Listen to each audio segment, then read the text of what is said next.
as women's power gets greater in society, it is true that violence towards them diminishes, but what they don't tell you is that violence by them increases. So, in other words, it doesn't make a lot of sense to talk about gender as a main effect on domestic violence. It makes more sense to talk about gender times power as an interaction effect on incidents of domestic violence. So if women have relative equality of power, then they are as violent or more violent as men are.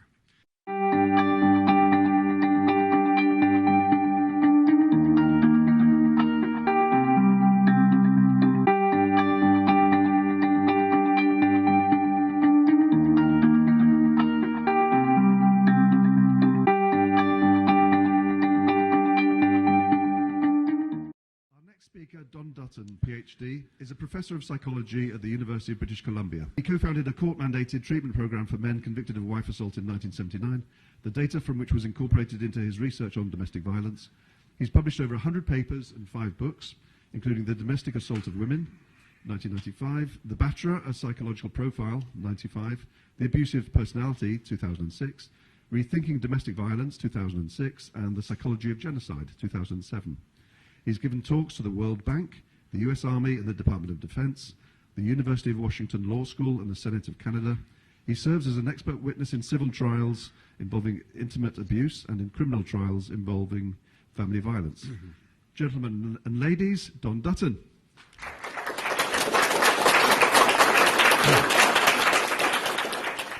Thank you. So the main point today is going to be to compare what I would call the existing meme about domestic violence with what the actual data say about domestic violence. And it may not be that surprising to this group, but it's surprising to a lot of groups. So I, by the way, just Googled an image of domestic violence, and this is the one I got. A woman cowering at a baseboard and a guy standing there with a strap in his hand.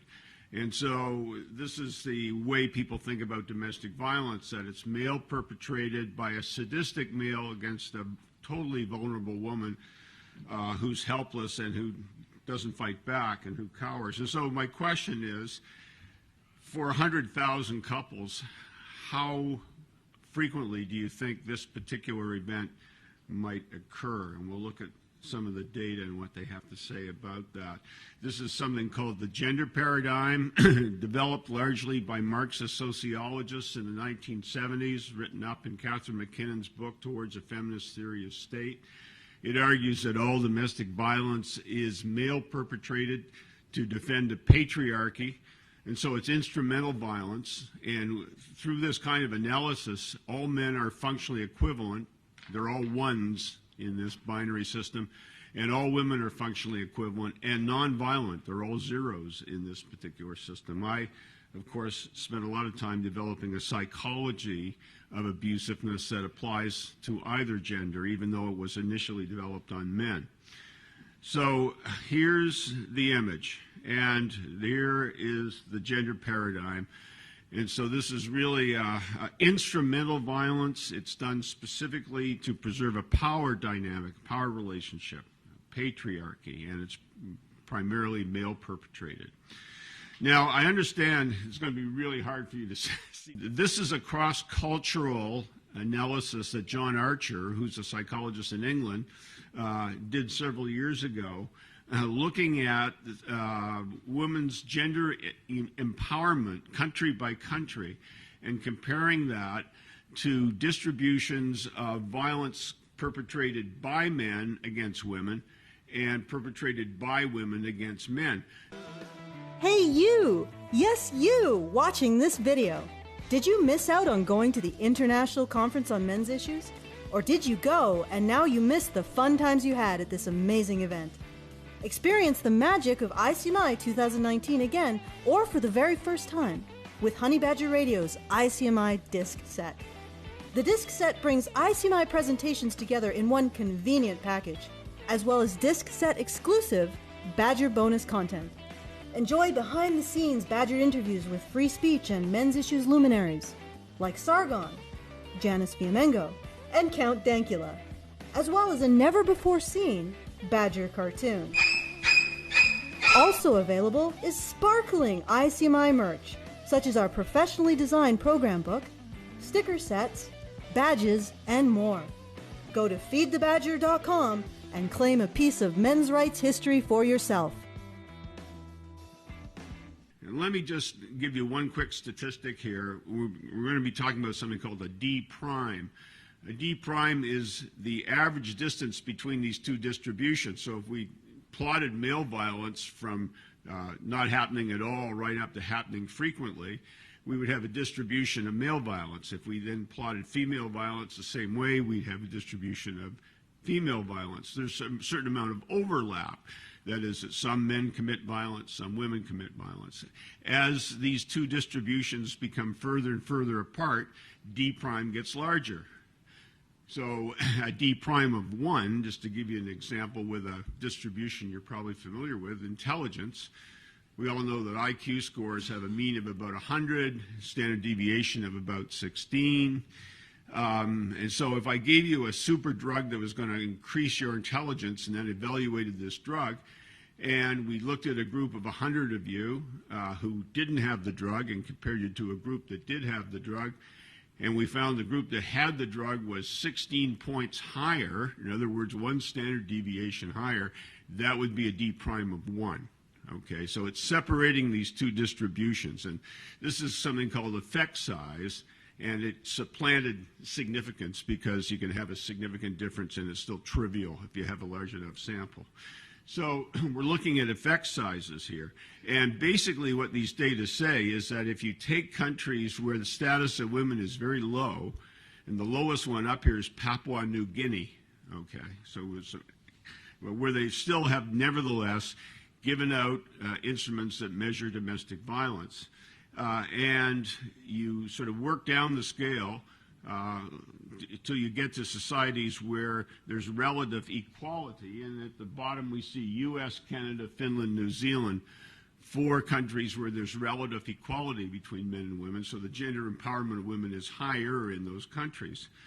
And what the data say, I know you can't see them, but the D primes up here are in the neighborhood of plus 0.16, which means that when women have low socioeconomic power, there's about a 5th or a 6th of 1 standard deviation difference between male violence and female violence. Men are more likely to be violent towards women than the converse, but not a whole difference of 1 point of 1, a standard deviation of 1. There's an overlap, in other words, between these distributions. Men are somewhat more violent. But the interesting thing, I think, is that when you get down to the 4 societies where there's relative equality between men and women, the D prime is smaller, but it's in the opposite direction. So as women's power gets greater in society, it is true that violence towards them diminishes, but what they don't tell you is that violence by them increases. So, in other words, it doesn't make a lot of sense to talk about gender as a main effect on domestic violence. It makes more sense to talk about gender times power as an interaction effect on incidents of domestic violence. So if women have relative equality of power, then they are as violent or more violent as men are. Now, let's just take a look at this in the U.S. and just to see what it looks like. Here's one of the earlier studies. There have been large surveys done in the U.S. First one was done in 1975 by Murray Strauss, who was professor of sociology at the University of New Hampshire. He did all of much of the early groundwork on practically every sociological question about domestic violence. So race, gender, socioeconomic status, embeddedness, all those things. Murray Strauss did the research on them. And in 1975, and then 10 years later, 1985, he collected national survey data using random digit dialing to look at the incidence of domestic violence. And so here you see one of the data tables from the 1985 survey that Strauss did. And what you have here are rates of violence in dating relationships, in cohabiting relationships, and then in married relationships. Those are the three horizontal lines running from top to bottom. And then what you have running vertically are the patterns of violence. So in the first one, it's male minor violence and female nonviolent. And let me say, the way that violence is measured here is through something called a conflict tactics scale. Back in the old days, when they wanted to look at incidents of violence, they would ask people questions about crime victimization, called a crime victim survey. And they would usually get pretty low rates, 1 or 2% reporting domestic violence. Strauss came up with a better way of doing that, which was to ask people this simple question: how do you resolve conflict in your family? Which of the following things do you do to resolve conflict? And they range from being reasonable and rational and talking about it, down through verbal abuse, yelling at the other person, calling them names, and then down to physical acts. And they could be relatively minor physical acts like pushing and shoving. When I say minor, I mean not likely to cause injury. And then down to severe violent acts, which would be more likely to cause an injury, like punching or kicking someone or beating them up. And when you use this conflict tactics scale, suddenly the rates of violence reported by families in surveys go up to around 15 or 16% instead of 1 or 2%. So you'd think that activists, who were mainly feminists in those days, would be happy with the conflict tactics scale, but they weren't. And the reason they weren't happy is the other thing that was discovered with the conflict tactics scale was that women were just as violent as men were. Okay, and so Strauss got all kinds of political heat over reporting data on women's violence, including when he got a research medal at the American Sociological Association. Front two rows of people got up and walked out in protest of a social scientist doing his job.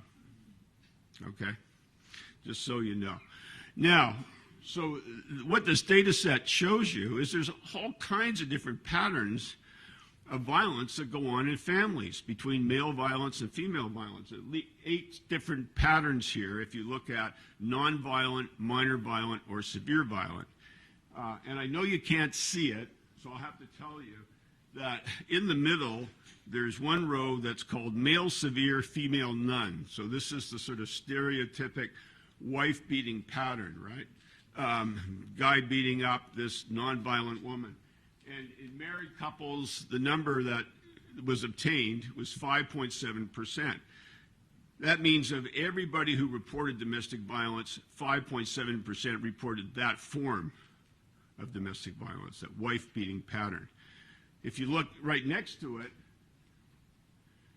male nonviolent, female using severe violence, 9.6%. Not quite double, okay? So as you begin, 2 things that come out of this. One is there's a whole bunch of different patterns of domestic violence. It's not just this one-size-fits-all stereotypic pattern that we're all familiar with, but in fact there's a variety, and female violence is pretty clearly as frequent or more frequent as is male violence in this pattern. Now, this is a 1985 U.S. national data. Here we have 5 large sample surveys done in the United States, starting in 1985 and running up to 2007, the last one done by the Center for Disease Control in Atlanta, done by 5 different groups with 5 different objectives, who all happened to ask questions about domestic violence using a conflict tactics scale as part of the measure. And so if you go down that left-hand column, and then, so these are, for example, the 1985 National Family Violence Survey, then the National Longitudinal Study on Adolescent Health, that was the one that Center for Disease Control did, a National Comorbidity Study, a National Survey of Couples, and a National Youth Survey. So they're all national surveys done by 5 different organizations, but all tapping into domestic violence.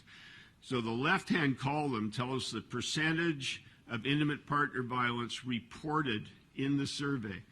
And there is one demographic that's relatively predictive of violence rates, and that one demographic is not race and it's not gender, it's age. Younger people are more violent than older people, okay? And so the rates up here run from 13% in the National Survey of Couples to 35% amongst cohabiting couples in the 1985 survey. That's the percentage of everyone who's asked who says, yes, on a conflict tactic scale, we did some of these things that would qualify as domestic violence, pushed or shoved somebody. The one other point I'll make is that with these kind of surveys, when you get the data back, for everyone who says, yes, we did one of these acts that is domestically violent, 2/3 of them are the less serious acts. They're the push and shoving acts. Only 1/3 of them are the acts that might create injuries, okay, the more severe violent acts. So anywhere from 15 to 35% roughly of people surveyed report violence. But then again, we have to look at the patterns of violence. So the next 3 columns here talk about whether the male is using the predominantly more aggressive form of violence, the female is using the predominantly more aggressive form of violence, more severe on the conflict tactic scale, or whether it's bilateral. In other words, they're using equivalent levels of violence. When you look at these 5 surveys, the total sample of about 25,000 people, all random digit dialing surveys, so they're relatively representative, and they've oversampled ethnic groups to make sure they're included in this. What you find is that half of all reported domestic violence is bilateral, matched for level of severity. Half.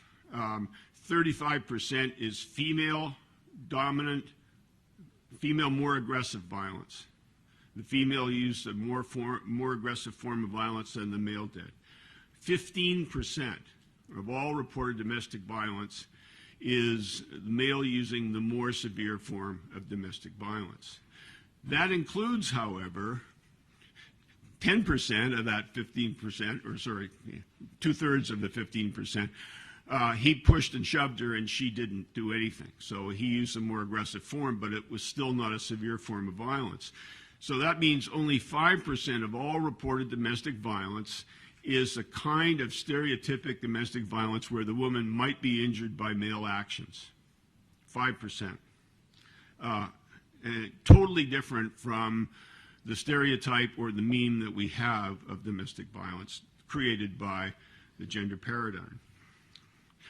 Okay, John Archer did another study in 2000 where he did a meta-analytic study where you combine the results of a number of studies, you take sample size into consideration, and he looked at all studies that had data both on male perpetrated and female perpetrated violence and reported them separately, and calculated this D prime statistic again. So we're here we now have 426 studies that he started with, a sample size in excess of 65,000 people.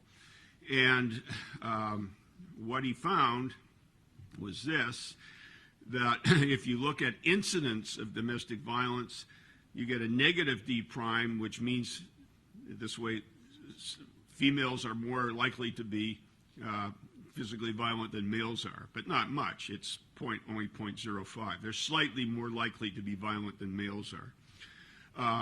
Females are somewhat more likely to be injured, 0.15, 1/6 of a standard deviation difference. Not the only person who's injured is the woman. Men are never injured, but there's quite a bit of overlap in injury. Men get hurt as well as women do. And this, again, based on 65,000 people. And then finally, medical treatment, a D prime of 0.08. Women slightly more likely than men to seek medical treatment as a result of injuries sustained in domestic violence.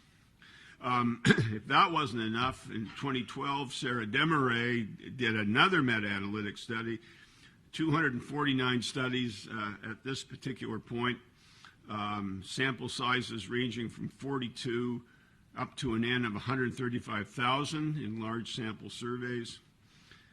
This was done as, there's a journal called Partner Abuse, and this was their Partner Abuse State of Knowledge project. And so with this combined study, she found this, a little hard to see, but the black bars here are victimization. The black bars are for the male, the gray bars are for the female, the white bars are overall rates.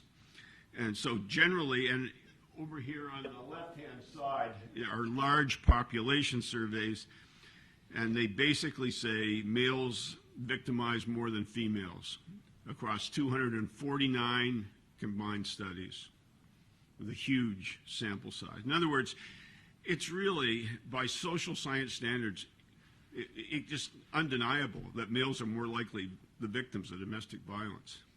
249 studies find the same thing. And large sample surveys being the key here. And if we look at perpetration, of course it comes out the same way. Here the dark bars are female rates, and you see they're higher and higher here in the large population surveys than are the male rates. If you summarize all these things, this is what you find. Male victimization rates across surveys 18%, female victimization rates 13%, and the males here are reporting male rates, and females are reporting their own rates. Perpetration rates 18% for males, 23% for females.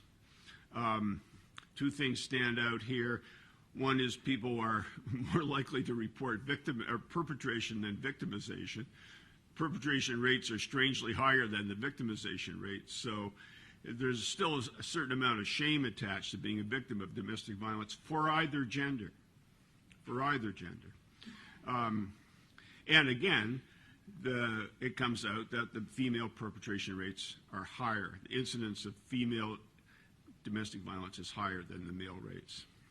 So if we go back to this Google image and work down, the last number here is actually wrong. I didn't do the math right here, but a rough estimate would be that for 100,000 couples, there are 900 cases of what would be stereotypic wife assault out of 100,000 couples.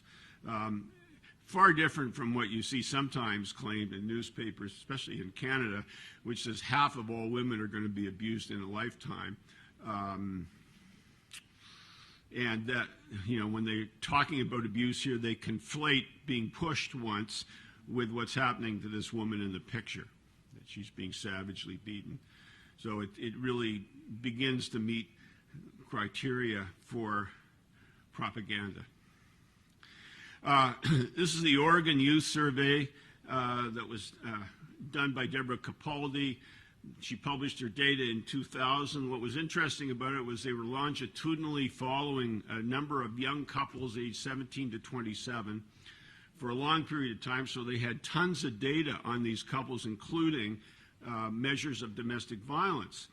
And what they found is that at some point, for some of the couples in their sample, the level of conflict on a particular day would be a little higher than usual, and so somebody would call the police. And guess who got arrested? The man got arrested 85% of the time. There were 310 arrests total out of this sample, and the man gets arrested 85% of the time, but she knows from having all this prior data that the amount of violence in these couples was equivalent, that the women were just as violent as the men were. And this is in Oregon, which is a dual arrest state. So at least on the books, it's possible to arrest both people. That was not what was happening.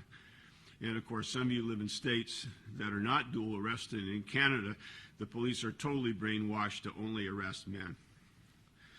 So this Oregon survey is pretty interesting because it does show you the difference between the actual incidents of domestic violence and what happens with police arrests. And you frequently see statistics that say 85% of all domestic violence is male perpetrated. What they're really saying is 85% of those who were arrested for domestic violence were male. It doesn't mean that the actual incidence of domestic violence was 85% male. In fact, it was 50-50. And so here's Deborah's conclusion. She says, the view of those involved in official, that means police certified, IPV incidents would be couples predominantly characterized by one-sided male-to-female aggression or patriarchal or intimate terrorism was not supported. Not supported. Okay. So there's a big slip happening here between what's going on behind closed doors and what the police do. Then we get to court-mandated treatment. And of course, on the Violence Against Women Act, it was stipulated that the Duluth model be used as court-mandated treatment. I don't know if you are familiar with the Duluth model.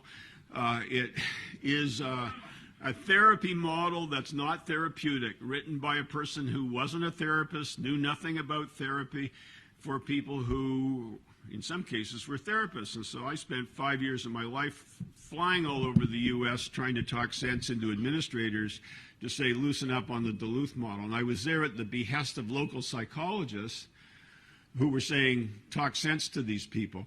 The Duluth model says you drag people into an intervention as part of the court-mandated program. You impress on them that their relationship is akin to a slavery model. Okay, and I'm quoting this right out of the manual. Akin to a slavery model, and guess who the slave master is? The male, of course. And the slave, of course, is the female. And so you then start this process of political re-education, which I compared to Chinese brainwashing techniques used in the Korean War. It's about the same. You cannot establish any kind of therapeutic bond with people in treatment using this kind of model, and yet it's stipulated as the official intervention model under the Violence Against Women Act, which has the gender paradigm as its go-to template for working with domestic violence. Greg Felsen at University of Pennsylvania looked at issues of control and domestic violence, actually using the data from the Violence Against Women survey, and found after he analyzed all the data that there was not a connection between control and domestic violence, that controlling men were not more likely to use domestic violence. Because it's based on this premise, the notion that they would do so is based on this premise that all domestic violence is instrumental, used for reasons of control.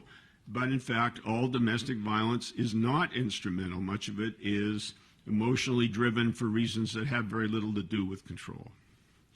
Okay, so Ken Corvo and I wrote a rebuttal to this stuff back in 2006, and where we criticized the American Psychological Association, at that point, National Association of Social Workers.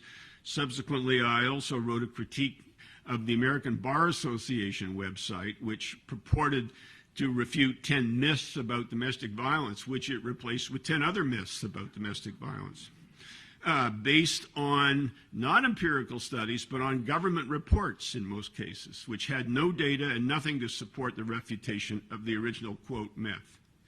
So professional associations have really fallen on their face around these issues. They are not evidence-based. See, I only got 3 minutes here, so I'll quickly summarize this. In Washington State, they had a group assess the effects on recidivism of various treatment models, and they found a half dozen or so Duluth models and a half dozen models that were not Duluth but were based on cognitive behavioral treatment methods and other things built in as well. And everything to the left of the line there, it's a little hard to see, I understand, reduces recidivism. It does what it's supposed to do in court-mandated people. And everything to the right actually winds up increasing recidivism. And with the Duluth model, half of them increased recidivism, half of them diminished recidivism. The net effect was 0. But with the cognitive behavioral models, they line up on the right side. They're obviously more effective. The problem, of course, is you're dealing here with a court-mandated system that says we have to have a perpetrator and a victim. And we know that half of all domestic violence is bilateral, and so maybe half of those perpetrators were also victims of domestic violence. And so when guys come into treatment, they say, well, you know, my wife should be in here too. Maybe he's got a point. Here's the conclusion of the Washington model. On average, programs using Duluth-like models had no effect on recidivism. So this approach cannot be considered evidence-based, research-based, or promising. They should have been dispensed with a long time ago. It's absolutely astounding that these things be used. I mean, they're just a political template. Bang, right on. Okay. All right.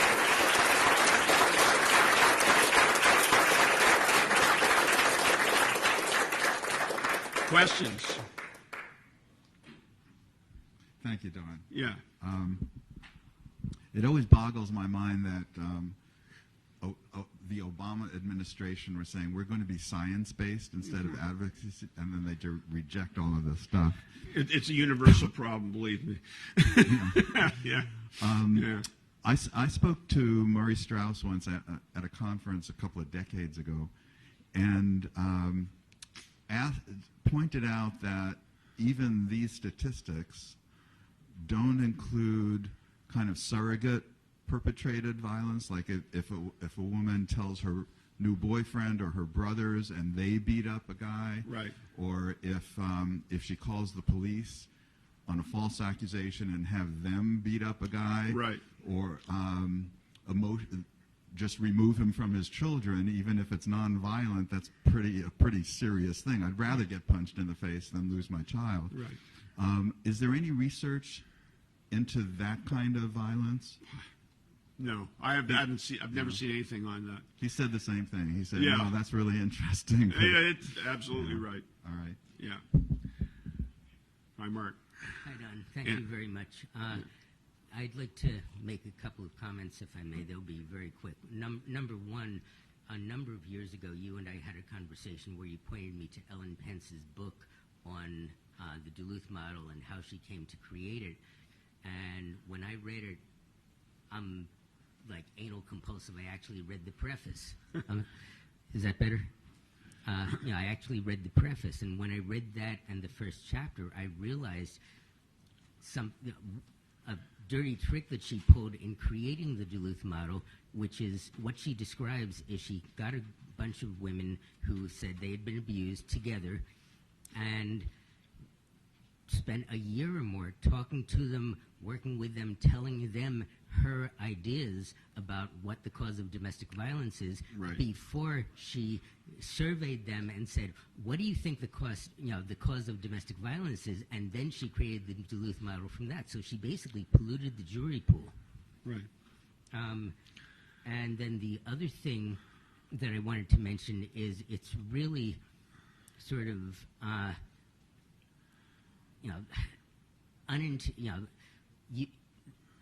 the law of unintended consequences. You can have the best intentions in the world.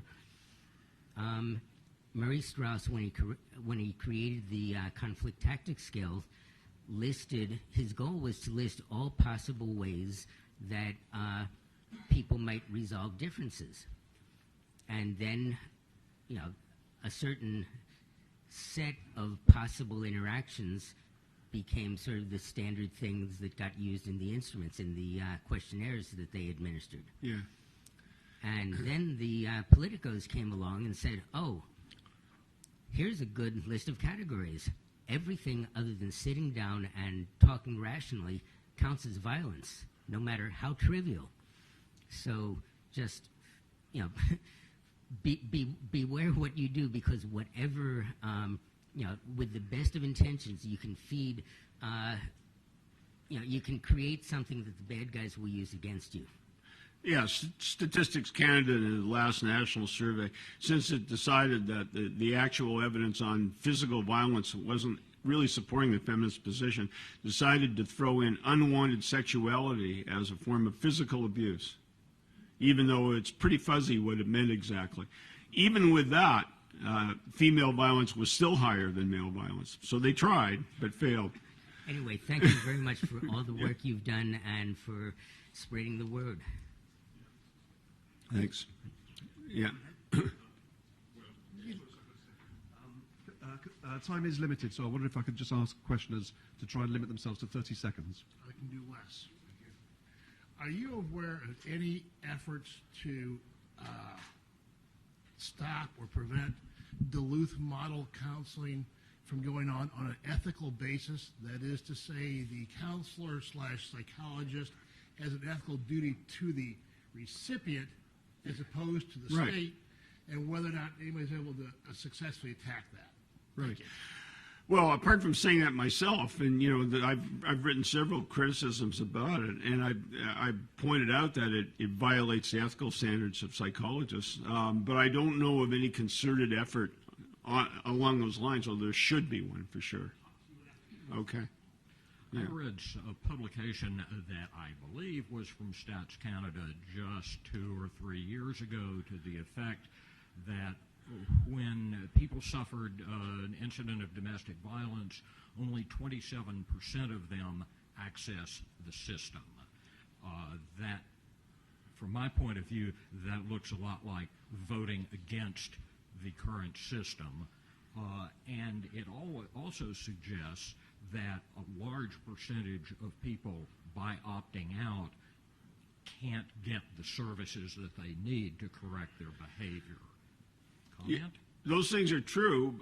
It's also actually still true, believe it or not, that a lot of people don't think of domestic violence as a criminal act. So they don't think to call the police. I mean, we still assume that it's automatic. But when you go from looking at surveys that use the crime filter to surveys that don't use the crime filter, domestic violence rates shoot up by 15 times, from 1% to 15%. Yeah. Yeah.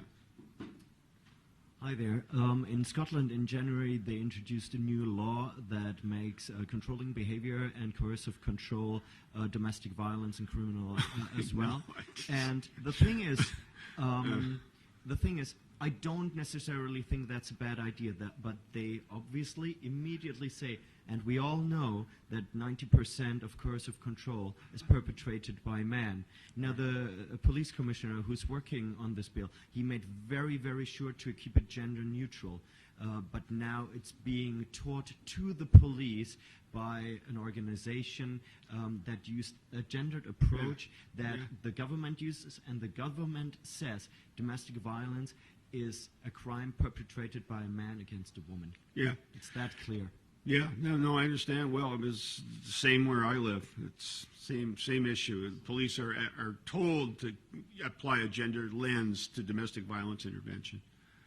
Yeah, yeah. Oh, thank you. To All People Unite. I'm just wondering, you said that in terms of hospital visits, women are more likely to be in the hospital, but it's not a major difference. So the criticism I've heard of this research is that the most severe cases are women. So do we know in terms of the very severe hospital rates if there's a difference between men and women? Here's the thing with severity. It probably is true that most severe cases are women, but you have to understand that as you're dealing with more severe rates, the numbers are plummeting. They're going way, way, way down. I mean, the more severe it is, the less likely it is, the more rare it is, the more likely the perpetrator is personality disordered, and the explanation for the violence is psychological, not sociological, not having anything to do with patriarchy. So, and also, there have been 2 major studies done in Canada on hospitals looking at the role of domestic violence and the number of women who were there, and they both got file drawer problem. They both got ditched in the file drawer because the numbers weren't as high as what people expected. I can only find 1 study ever done on men admitted to hospitals, and that was done in Pennsylvania, and it was a fairly high number of men who wound up in a hospital emergency ward because of domestic violence issues, and the researchers said we had to shut the study down at midnight because our researchers had to go home, and we thought the bigger numbers might come in after midnight. Yeah. The Duluth model seems to mandate treatment for men who sometimes may be victims and deny therapy to women who sometimes may be perpetrators. and I wonder what the consequence of that may be for keeping families together and making them healthier. Well, it's not good. I mean, obviously, I think given what the data say, I mean, if we had a national program for domestic violence, it would operate at a couples level as well as dealing with individuals. If 50% of the violence is bilateral, don't you want to deal with something at a couples level or a family level and to teach people how to resolve conflict as couples rather than taking this gender separation thing that we do right now? I mean, there are a couple of people in the U.S. doing that. Sandra Stith is doing it. Dan O'Leary at Stony Brook is doing it. So it's being done in small pockets by individuals, but it's nothing close to a national strategy, and I think it should be a major part of a national strategy. Do you think it's a reasonable assertion that the state is using the Duluth model to break up families? I don't want to go all paranoid, but because I lean that way anyway. Yeah, yeah. Okay. I was wondering if you have any thoughts on the corporate or semi-corporate incarceration model and its symbiotic relationships with the courts contributing to the disparity and the rest? Can you tell me a little bit more about that? Well, for instance, we have more male prisons, and we have to fill them. I know in the small towns I come from, if you're much more likely to be convicted of a crime if they have a bed to fill. Oh, well, I mean, there's a general issue, isn't there, with privatization of victims, and you got to do business to fill them up. Yeah, I mean, we could probably do a whole day on that. There's all kinds of issues around that. I have a problem with it, yes. Mm-hmm. Hello.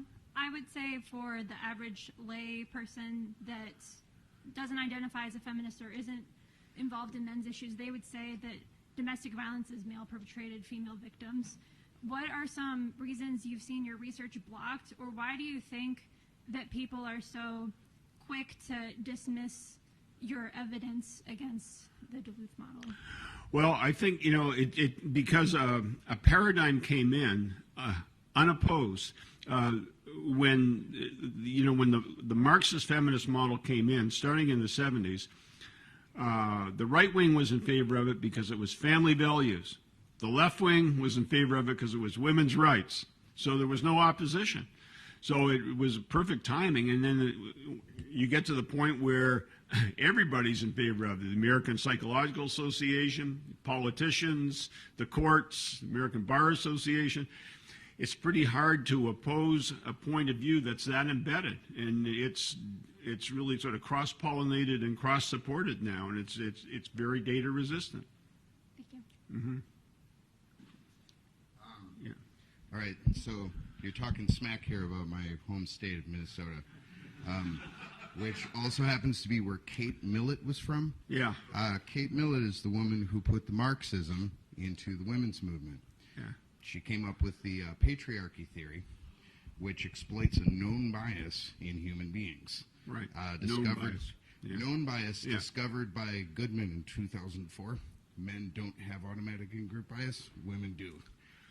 So the patriarchy theory exploits a parity assumption in that if we can make everybody agree that men and women are the same, right? So for anybody who doesn't know about that, women, whether they like women or not, they liken themselves as a group.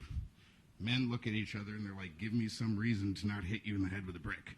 Oh, you like the Vikings. Hooray! I love this guy, right? But I hate the Green Bay Packers, right? So women have this thing. Men don't have it, but if you can tell women, that young women, that men and women are alike, it'll look like a patriarchy. Right. It'll look like that. And so it's very sticky, and that's why it's fact resistant.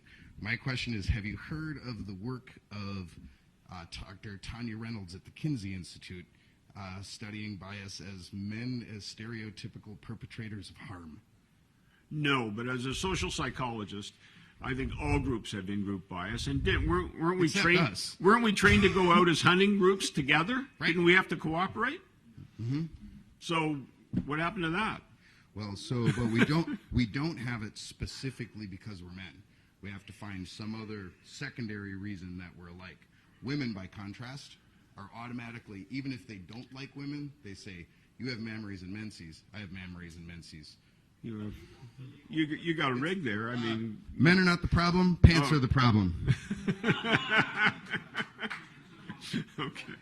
Okay, 1 minute, yeah. Just one. Can you briefly describe therapeutic approaches that work to Sure. help people Sure. prevent their violent behavior? Yes. I mean, first of all, the obvious thing is you have to have something called the therapeutic bond, which means you spend time before you do anything else sitting down with the person coming in, agreeing that there's some part of their behavior that needs change. If you can't get to that step, forget the rest. Nothing's going to work. Secondly, there are cognitive behavioral models that are reasonably good, but they need an expanded focus. They have to look at emotion regulation, not just anger, but a whole variety of emotions. They have to look at attachment issues, a very important issue in domestic violence for both men and women. They have to look at trauma in the man's background and the extent to which that's affecting any adult behavior. So you need really this kind of expanded focus that comes from other, and I draw upon everything, work with borderlines, work with trauma patients, etc. And I put together something that was called a blended behavioral model. So it kind of drew on a number of these other systems. It sounds like you're doing 4 times the therapy, but that's not true because there's a lot of overlap between these different therapeutic forms. It's just making sure that you expand the focus somewhat. And even this Washington State model, which had nothing to do with me, said that that was really the way to go, and that was what was most promising. Yeah. Just quickly. Okay. Done. All right. Thanks.